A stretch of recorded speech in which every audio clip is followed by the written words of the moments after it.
5 children, 1 fire, no bodies, and 80 years later, no answers. On Christmas Eve, 1945, the Sodder family home in Fayetteville, West Virginia caught fire.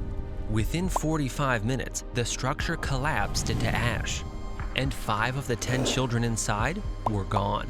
But in the ruins, no remains, no skulls, no teeth, no bone fragments.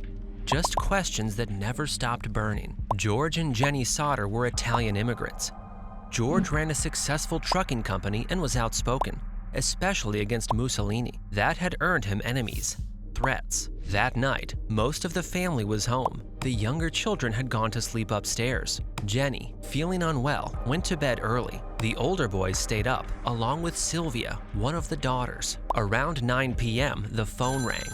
A woman asked for someone who didn't live there. Laughter echoed in the background. It was dismissed as a wrong number. Just after 1 a.m., Jennie was jolted awake by a loud thud on the roof, followed by a rolling sound. Moments later, she smelled smoke. The staircase was engulfed. George and Jennie escaped with 4 children. The other 5, Maurice, Martha, Louis, Jennie, and Betty, were presumed trapped upstairs. George's trucks, his planned means to reach the upper windows, wouldn't start. The battery was missing. The ladder, always kept propped against the house, had vanished. And the phone line had been deliberately cut, the severed ends found pulled up onto the pole. The fire department didn't arrive until after 2:30 a.m.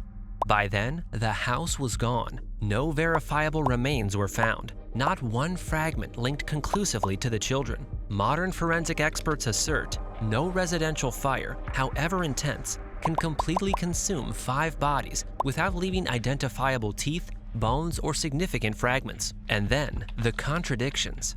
A bus driver later reported seeing what he described as fireballs thrown onto the roof. A woman allegedly saw the children at a motel with strangers.